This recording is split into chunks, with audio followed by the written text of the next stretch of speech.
Good evening everyone. Welcome to my YouTube channel Fun.mmd.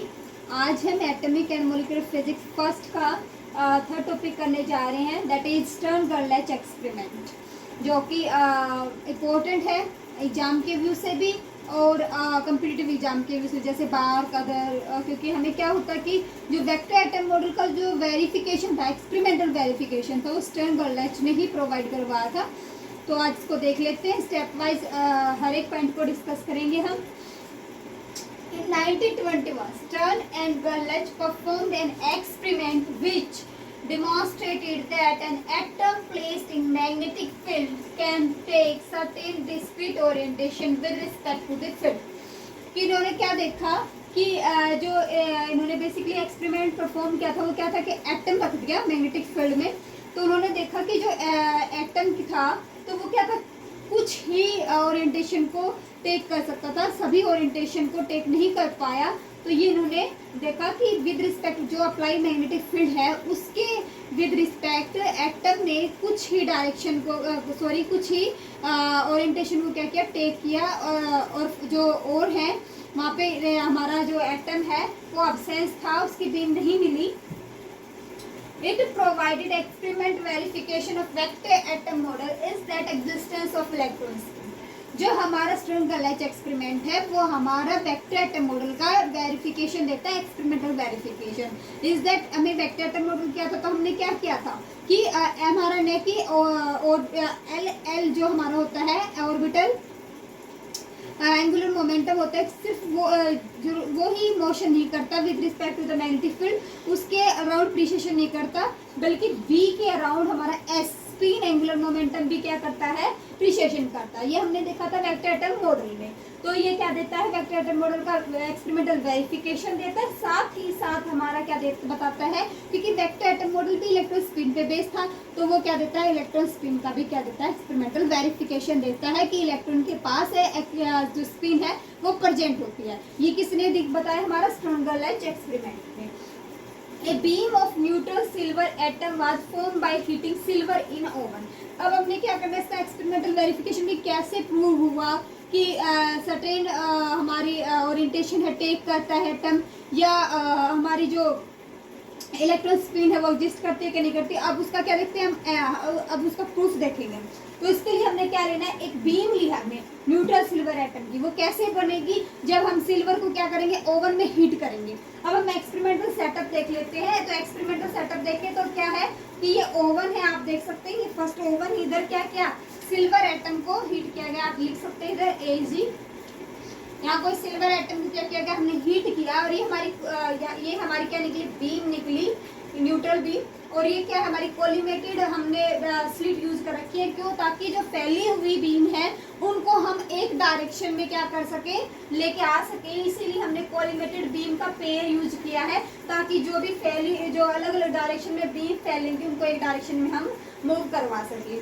फिर हमने क्या लिया, non homogeneous magnetic field provide करवाने के लिए हमने क्या लिया, मैग्नेट लिए। ये साउथ पोल है, ये नॉर्थ पोल है। नॉन होमोजेनियस क्यों लिया कि अगर एक ही जगह पे मतलब एक जैसा प्रोवाइड करवाएगा तो क्या है, हमारे पास जो ओरिएंटेशन है, डिस्क्रीट ओरिएंटेशन, उसका प्रूफ नहीं होता। इसलिए हमने नॉन होमोजेनियस लिया है कि अलग अलग जगह पे अलग अलग मैग्नेटिक फील्ड की स्ट्रेंथ हो। और फिर क्या हुआ, जैसे ही मैग्नेटिक फील्ड से डिफ्लेक्ट हुई, उसको क्रॉस किया, उधर क्या हुआ, ये बीम क्या है, दो उसमें टूट जाएगी, दो हिस्सों में टूट जाएगी। जो कि उन्होंने पाया गया कि जो हमने फोटोग्राफिक प्लेट ली है, इस पे इसको क्या किया, जो हमारा मैग्नेटिक फील्ड से जो हमारी बीम निकली उसके गुजरने के बाद हमने इसको किस पे प्राप्त किया, किस पे ऑब्टेन किया, फोटोग्राफिक प्लेट पे। फोटोग्राफिक प्लेट पे हमें दो ट्रेस मिले, एक हमारा अपर था with respect to the initial beam, जो हमारी इनिशियल जो हमारी AG की बीम आई थी उसके विद रिस्पेक्ट एक तो ऊपर था और एक नीचे था। मतलब क्या था, जो डायरेक्ट बीम आ रही थी उसके पैरेलल में उसके सिमेट्रिकल हमें कोई ट्रेस नहीं मिला। अगर हम ये कोई डायरेक्शन दे देते हैं तो ये क्या होता है, एक प्लस में हो जाएगा और एक नेगेटिव में हो जाएगा। फिर बाद में क्या किया गया कि एक हमने क्या किया, इंटेंसिटी बढ़ाई, किसकी, मैग्नेट की इंटेंसिटी बढ़ाई जेड डायरेक्शन में। तो हम इसको बोलते हैं कि जेड डायरेक्शन में इंटेंसिटी बढ़ाएंगे हम तो क्या होएगा, तो हमारा ये एक तो प्लस जेड डायरेक्शन में मिलेगा, एक माइनस जेड डायरेक्शन में मिलेगा। तो हमारे दो ट्रेस मिले, एक प्लस डायरेक्शन में, एक माइनस जेड डायरेक्शन में। उन्होंने इस जो एक्सपेरिमेंट है उसको रिपीट भी किया अलग अलग एटम लेके, फिर भी हमें दो ही ट्रेस मिले। अब हम नेक्स्ट पोर्शन में देखते हैं कि ये दो ट्रेस मिले क्यों, क्या इसका रीजन क्या था। तो अब ये देखते हैं नेक्स्ट पोर्शन में। अब जो हमने ये अपना जो सेटअप था फॉर एक्सपेरिमेंट, उसमें जो ऑब्जर्व किया, अब उसको क्या लिखेंगे, वर्ड्स में लिखेंगे। तो हमने पहले तो बता दिया था कि हमने क्या लिया है कि न्यूट्रल सिल्वर बीम कैसे प्रोड्यूस की हमने, कि हमने ओवन में क्या किया, सिल्वर एटम को क्या क्या हीटअप किया और फिर कोलिमेटेड बीम लगाई। ऐसे जो हमने इस पूरा सेटअप देखा है उसको क्या करेंगे, अब अपना लिखेंगे। तो हमारा सेकंड पॉइंट बनेगा सेटअप के व्यू से, न्यूट्रल सिल्वर बीम जो हमने प्रोड्यूस करवा दी by heating silver atom in oven. Then क्या कहेंगे, neutral silver beam is collimated by fine slits and then pass through a non homogeneous magnetic field.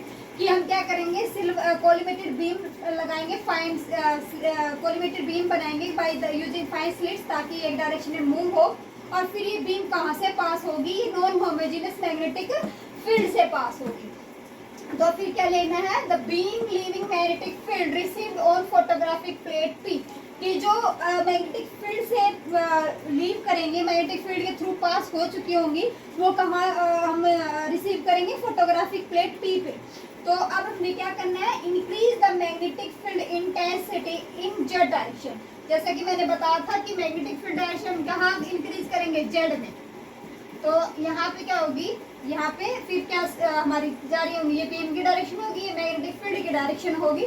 तो हमने मैग्नेटिक फील्ड की इंटेंसिटी को इंक्रीज कर दी in Z direction. It was found that no traces was obtained to the direct beam. कि जो हमारे direct beam की जो डायरेक्शन थी, डायरेक्ट बीम की तो ये डायरेक्शन थी, तो हमें ऐसे ऐसे बीम मिलनी, ट्रेस मिलना चाहिए था, पर ये तो हमें मिला ही नहीं। तो हमने क्या लिखा कि कोई भी ट्रेस हमें मिला नहीं with respect to the direct beam.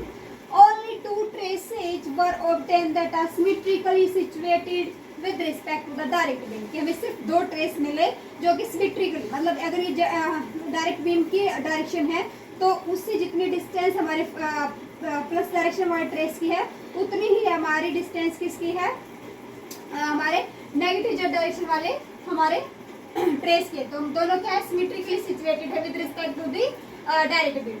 This mean, जिसका मतलब क्या हुआ, silver atom split into two discrete component. कि हमारा जो सिल्वर एटम है वो दो कंपोनेंट में क्या हुआ, टूट गया। अगर हम ये दोनों ही बीम क्या होगी, अब फिर आगे लिखते हैं हम कि दोनों बीम कहाँ मिलेंगी, हम वो डिस्कस कर लेते हैं। फिर हम इसका प्रूफ देखेंगे, वो हम देखेंगे मैथमेटिकली यूज करेंगे, टर्म्स यूज करेंगे, देन हम मैथमेटिकली प्रूफ देखेंगे। वन कंपोनेंट, जो हमने दो ट्रेस मिले हैं ना, उनमें से एक कंपोनेंट बैंड झुक गया in plus Z direction,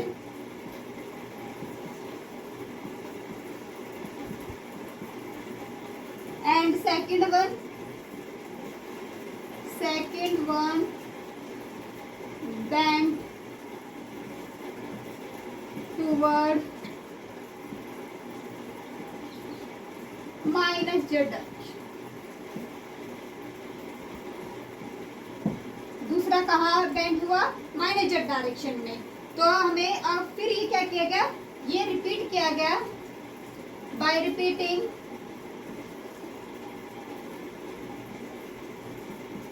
this experiment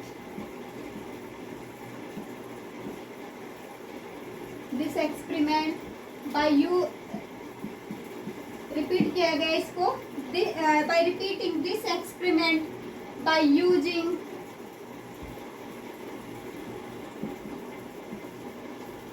another atoms, by using another atoms, but we found same। हमें कैसा मिला, सेम रिजल्ट ही मिला। मतलब कि हमें दो ट्रेस मिले थे तो दो ट्रेस ही मिले। जब हमने रिपीट किया ये एक्सपेरिमेंट किसका, दूसरा एटम लेके, तो भी हमें क्या मिला, सेम रिजल्ट मिला। अब हम क्या करेंगे, इसका इंटरप्रिटेशन करेंगे कि रिजल्ट हमें निकला कैसे, उसको मैथमेटिकली प्रूफ करेंगे। अब क्या कर रहे हैं, जो हमने रिजल्ट देखा कि डिस्क्रीट जो ओरिएंटेशन मिली वो मिली कैसे, अब उसकी बात कर लेते हैं कि जो लिखेंगे हम, the obtain result can be interpreted in the following veg, कि जो हमारा रिजल्ट मिला है उसको हम कैसे निकाल सकते, कैसे प्रूफ कर सकते हैं, इंटरप्रेट कर सकते हैं, वो हमारे वेज देख लेते हैं हम। A magnet experience net deflecting force in homogeneous magnetic field depend upon orientation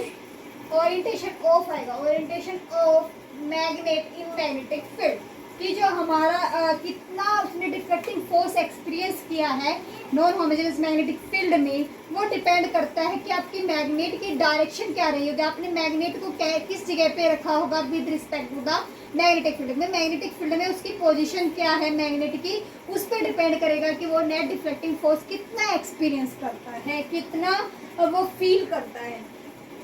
as atom are tiny magnet, जैसे कि हमें पता कि इलेक्ट्रॉन मूव करते हैं तो इसके due to the regular motion क्या हो जाते हैं कि जो हमारा एटम है वो बिहेव करता है, छोटे मैग्नेट की तरह बिहेव करता है। So the experience deflecting force when passing through magnetic field, तो इसीलिए क्या होता है जब हमारे एटम, जो हमने एग्जाम्पल ये सिल्वर एटम पास करते हैं नॉन होमोजेनियस मैग्नेटिक फील्ड के थ्रू, तो क्या होता है नेट डिफ्लेक्टिंग फोर्स को एक्सपीरियंस करते हैं।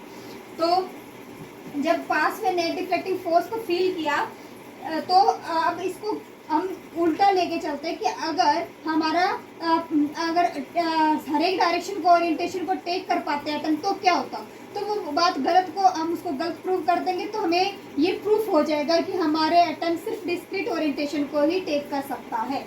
तो हमने इसका अपोजिट करते, इसका मतलब अपोजिट लिया, if an atom could take any orientation, कि हमने मान लिया कि हमारा एटम भी कोई भी ओरिएंटेशन को टेक कर सकता था in magnetic field, then for million of atoms we received a continuous band on plate P, कि जब हर एक एटम कई भी डायरेक्शन में कर सकता है तो मिलियन ऑफ एटम्स होते हैं। आपको पता है मॉलिक्यूल में क्या होते हैं, नंबर ऑफ एटम, मतलब बहुत सा झुंड होता है, तो क्या होएगा, तो वो अलग अलग ओरिएंटेशन को टेक कर सकते हैं, तो सारे अलग अलग डायरेक्शन में टेक कर लेंगे, अपनी पोजीशन ले लेंगे, ओरिएंटेशन ले लेंगे, तो हमें फोटोग्राफिक प्लेट पे क्या मिलता, कॉन्टिन्यूस बैंड मिलना चाहिए था। अगर वो अपनी मर्जी से डायरेक्शन, अपनी मर्जी से ओरिएंटेशन को टेक कर पाते तो हमें क्या मिलना चाहिए था फोटोग्राफिक प्लेट पे, कॉन्टिन्यूस बैंड, पर हमें एक्सपेरिमेंटली तो ऐसा कुछ नहीं मिला, तो हम क्या लिखेंगे आगे, but experimentally there was no band, कि हमें एक्सपेरिमेंटली जब हमने देखा, जो हमारा स्टर्न गर्लच एक्सपेरिमेंट ने हमें दिखाया है,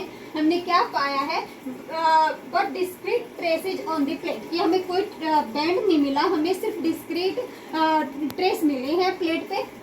तो this show that the atom passing through the magnetic field were oriented in space in discrete orientation, तो इसका मतलब ये होता है, ये दिखाता है कि हमारा एटम है वो जब मैग्नेटिक फील्ड से पास होता है तो वो कुछ ही स्पेस में अपनी ओरिएंटेशन को टेक कर पाता है। So that beam gave discrete और ट्रेसेज ऑन द प्लेट, इसी कारण से हमें प्लेट पे क्या मिलते हैं, कुछ ही ट्रेस मिलते हैं, डिस्क्रीट सर्टेन ट्रेस मिलते हैं, न कि हमें कॉन्टिन्यूअस बैंड मिलता है। अब हम जो हमने बात कही है, जो हमने सीखा है एक्सपेरिमेंटल से है, जो हमें हमारा वेरिफिकेशन हुआ है, यही हमारा क्या है, स्पेस क्वांटाइजेशन है। तो अब हम क्या करते हैं, अब ये देखेंगे कि मैथमेटिकली वैल्यू क्या आती है हमारी। तो हमने सबसे पहले क्या करना होगा, ट्रांसवर्स मैग्नेटिक फील्ड निकालना होगा, किस डायरेक्शन में, जिस डायरेक्शन में हमने फील्ड की इंटेंसिटी को बढ़ाया था। इसका मतलब जेड डायरेक्शन में हम क्या देखेंगे, फोर्स देखेंगे कि कितना वो फील कर पा रहे हैं एटम, तो वो देखते हैं हम नेक्स्ट क्वेश्चन में। अब हम क्या देखेंगे, अब मैथमेटिकल प्रूफ देखेंगे। अब तक हमने थ्योरी की थी कि क्या वो ट्रांसवर्स फोर्स को क्या कर रहे हैं, फील कर रहा था magnet when passing through the non homogeneous magnetic field, तो अब उसको क्या करेंगे, मैथमेटिकली प्रूफ करेंगे। तो हमने क्या करना है, अब लेना है एवरेज फोर्स लेना है हमें, तो लेंगे हम the average transverse force experienced by magnetic atom in transverse magnetic field is, कि जो हमारा एवरेज डिफ्लेक्शन फोर्स होगा कि एटम है वो मैग्नेटिक नेचर का एटम है, जो क्योंकि हमने माना है कि एटम क्या है, होते हैं टीनी मैग्नेट होते हैं, तो वो कितना फोर्स एक्सपीरियंस करते हैं when passing through non homogeneous magnetic field, तो वो देख लेते हैं। वो होता है एफ ऑफ जेड। जेड क्यों लिया, हम इंटेंसिटी किस डायरेक्शन में बढ़ा रहे थे, जेड डायरेक्शन में बढ़ा रहे थे, तो फोर्स भी किस डायरेक्शन में लगेगा, जेड डायरेक्शन में। इसीलिए हमने क्या लिया है, F of Z is equal to curly B Z by curly Z mu J Z, where curly B Z by curly Z क्या है हमारा, rate of change of magnetic field in Z direction, कि हमारा magnetic field Z direction में time के साथ बढ़ रहा है ना, बढ़ या कम हो रहा है, किस रेट से बढ़ रहा है या कम हो रहा है, वो रेट है ये हमारी म्यू जे जेड है, हमारी total magnetic moment in Z direction, कि मैग्नेटिक मोमेंट है जो वो जेड डायरेक्शन में कितनी है, उन दोनों की मल्टीप्लाई करेंगे तो हमारे पास नेट हमारे पास ट्रांसवर्स फोर्स आ जाएगा, डिफ्लेक्शन फोर्स आ जाएगा। तो अब हम क्या करेंगे, पहले म्यू जे जेड की वैल्यू निकालेंगे और इधर पुट कर देंगे, तो एफ आ जाएगा हमारा एफ ऑफ जेड। तो हम इसका नाम, इसको रिलेशन को नाम दे दिया हमने वर्क।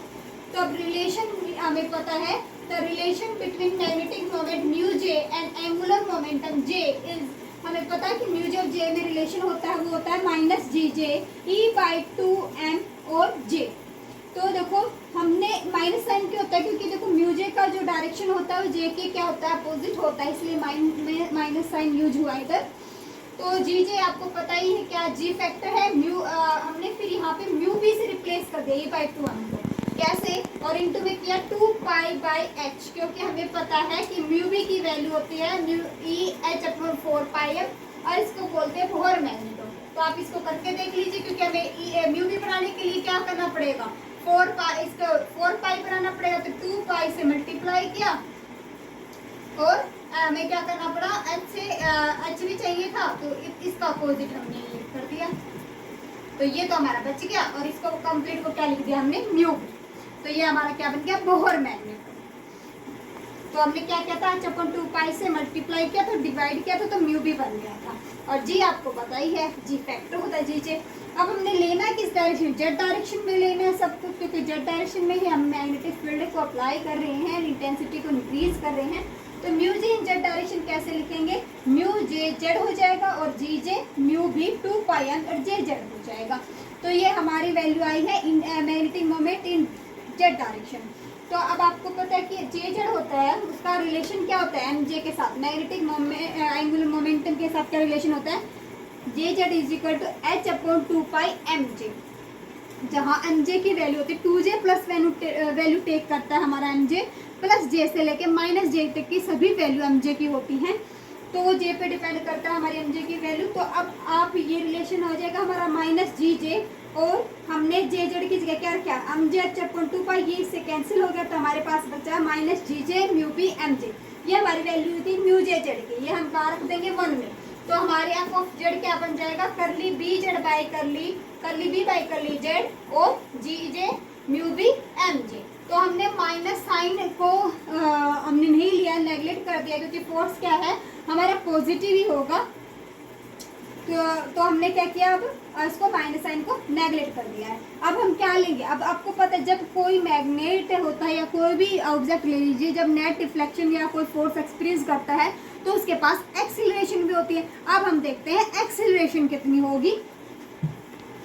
तो हमारे पास एफ ऑफ जेड की वैल्यू आ चुकी थी, curly B by curly Z G J mu B M J. अब हमने क्या निकालना है, जब एटम के पास फोर्स की वैल्यू आ गई है तो उसके पास क्या आएगी, उसके पास वो भी आएगी, एक्सीलरेशन भी आएगी। तो ट्रांसवर्स फोर्स आया तो ट्रांसवर्स एक्सीलरेशन भी होगी, तो हम ट्रांसवर्स एक्सीलरेशन निकालेंगे। अब क्या होती है, हमें पता है कि न्यूटन सेकंड लॉ क्या कहता है, F is equal to M A. अगर एम ने कैपिटल एम माना है, इधर किसका, एटम का मास माना है, तो हमारी ए जेड क्या आ जाएगी, क्योंकि in the direction of Z ही तो लेंगे हम, तो आ जाएगी ए जेड आ जाएगी हमारे पास F of Z by M. तो ये आ गई हमारी एफ ऑफ जेड की वैल्यू, हमने पुट कर लेनी है यहाँ से, curly B by curly Z G J mu B M Z और डिवाइड बाई एम। तो हमारे पास वैल्यू आ गई ए जेड की। तो अब हमने निकाला कि नेट ट्रांसवर्स डिफ्लेक्शन कितना सफर किया एटम ने। भाई जब एटम पास हुआ हमारे नॉन होमोजेनियस मैग्नेटिक फील्ड के थ्रू, तो कितना उसने डिफ्लेक्शन फील किया, तो वो निकालना है हमें। तो वो हमने मान लिया जेड है कि नेट डिफ्लेक्शन उसने जेड फील किया जेड डायरेक्शन में, तो 1/2 ए जेड टी स्क्वायर ये वैल्यू होगी उसकी। अब हमें ए जेड तो पता है, एक्सीलरेशन है, ट्रांसवर्स एक्सीलरेशन, टी की वैल्यू निकालनी है। टी क्या है, टी वो टाइम है जिसकी ड्यूरिंग उसने क्या है, नेट डिफ्लेक्शन फील किया है। तो हम लिखेंगे T time for which atom experience transverse force, कि जितना उसने जितनी देर तक उसने ट्रांसवर्स फोर्स फील किया वो है हमारा टी। तो अब हमने टी की वैल्यू निकालनी है। तो टी की वैल्यू कैसे निकालेंगे हम, पहले हमें काइनेटिक थ्योरी यूज करेंगे और लॉन्गिट्यूडिनल वेलोसिटी निकाल। हमने टी के लिए क्या किया, पहले टी के लिए हमने मानना पड़ेगा वेलोसिटी और लेंथ माननी पड़ेगी। तो हमने क्या किया, let vx be the longitudinal velocity. भाई हमने लॉन्गिट्यूडिनल वेलोसिटी मानी है क्या, vx मानी है, और d क्या माना है हमने, be the length of the path in magnetic field, की जितना उसने पाथ ट्रेवल किया मैग्नेटिक फील्ड में तो वो उसकी लेंथ मान ली हमने d। तो हमें पता है कि वो क्या होता है, वेलोसिटी क्या होती है, डिस्प्लेसमेंट बाय टाइम। तो ऐसे ही टाइम निकाले डी बाई वी एक्स आ जाएगा। अब हमें पता है काइनेटिक थ्योरी क्या कहती है, according to kinetic theory 1/2 mv x square is equal to 2 kT, where k is the Boltzmann constant and t is the temperature in Kelvin। तो यहाँ से vx की वैल्यू निकाल लेंगे, vx की वैल्यू आएगी हमारे पास 2 इधर जाएगा तो क्या होगा 4 kT/m। तो ये हमने vx की वैल्यू निकाल ली। तो यहाँ से हमें t निकालना, तो क्या करना है, vx की वैल्यू रख देंगे, अंदर क्या आ जाएगी हमारे पास d/t, और इसका उल्टा कर लेंगे तो हमारे पास क्या आ जाएगी, इधर अंडर रूट आएगा भाई, इधर अंडर रूट आएगा क्योंकि vx स्क्वायर था ना, अंडर रूट आएगा।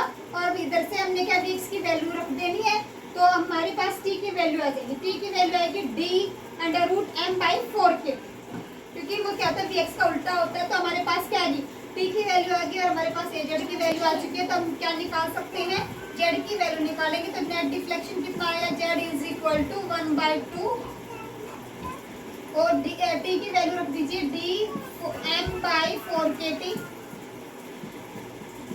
और हमारे पास a की वैल्यू थी करली 1/m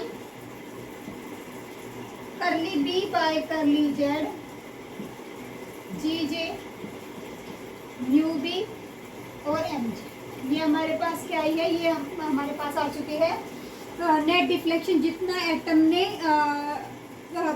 सफर किया जब वो नॉन होमोजेनियस मैग्नेटिक फील्ड के थ्रू पास हुआ। तो ये हमारे पास आएगा नेट डिफ्लेक्शन, जो कटता है वो काटते ना, ये हमारे पास नेट डिफ्लेक्शन आ गया। तो इसकी वैल्यू कितनी होगी, इसकी वैल्यू डिपेंड करेंगी एमजे पे। आपको पता है कि एमजे, ये इरेज कर देते हैं, इधर देख लेते हैं। आपको पता है कि एमजे क्या करता है, एमजे कितनी वैल्यू टेक करता है, एमजे वैल्यू टेक करता है 2j+1। तो वो लिखेंगे अब हम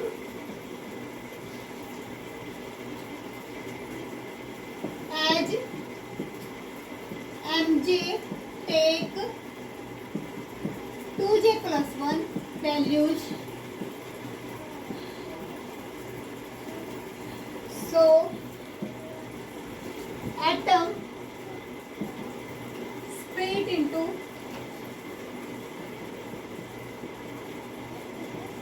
2j+1 कंपोनेंट में टूटेगा, 2j+1 कंपोनेंट्स में टूटेगा। तो जाहिर सी बात है, so we get 2j+1 traces. हमें कितने मिलेंगे, 2j+1 ट्रेसेज मिलेंगे ऑन द प्लेट, और प्लेट पी, जो हमने प्लेट ली थी ना ट्रेसेज को देखने के लिए, उस पे प्लेट पी पे हमें कितने मिलेंगे ट्रेसेज, 2j+1 ट्रेसेज मिलेंगे। अब इसको एक्सपेरिमेंटली कैसे देखा जाए वो देख लेते हैं। इसी के साथ हमारा टॉपिक फिनिश हो जाएगा। आपको पता है कि टॉपिक बहुत इंटरेस्टिंग है, आप जैसे देखते जाएंगे वीडियो को लास्ट तक बने रहिएगा, टॉपिक में इंटरेस्ट आने वाला है बस, और इम्पोर्टेंट भी है। 8 नंबर में आता है डायरेक्ट क्वेश्चन, आप चाहे प्रीवियस क्वेश्चन पेपर उठा के देख लें। तो अब क्या लिखेंगे, एक्सपेरिमेंटली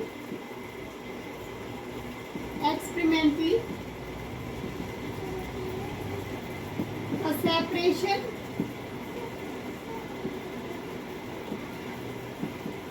experimentally तो separation between two traces, जो ट्रेस मिले थे ना हमारे सिल्वर के लिए, separation between two traces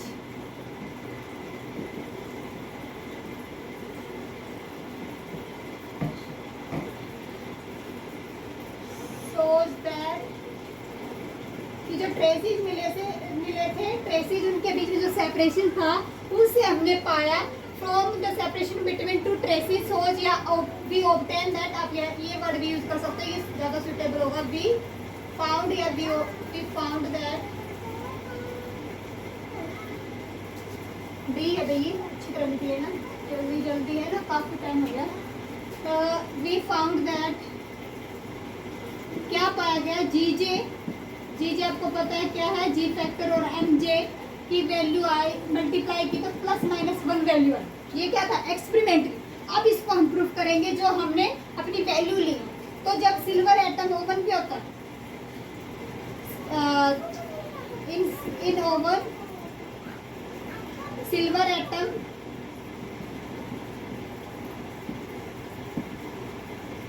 in their ground state,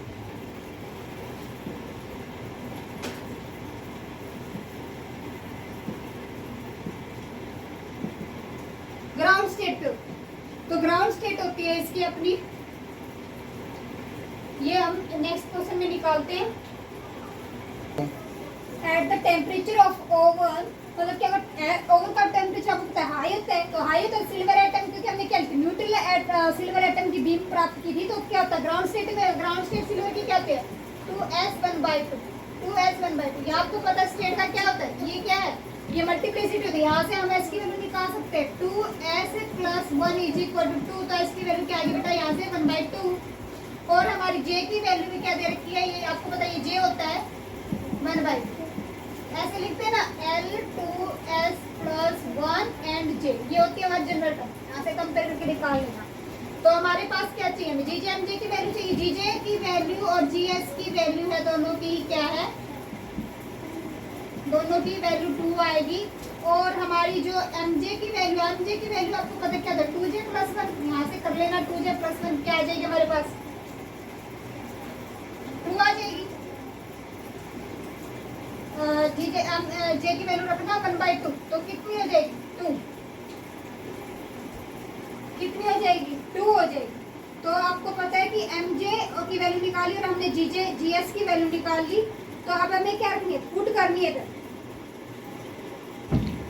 put करेंगे तो ये सॉरी एमजे की वैल्यू, तो यहाँ जे की वैल्यू 1/2 पुट किया तो 2 आ, बट जीजे एमजे की वैल्यू आएगी आपकी 1/2 ± 1/2। तो अभी यहाँ पे पुट करना जीजे एमजे की वैल्यू,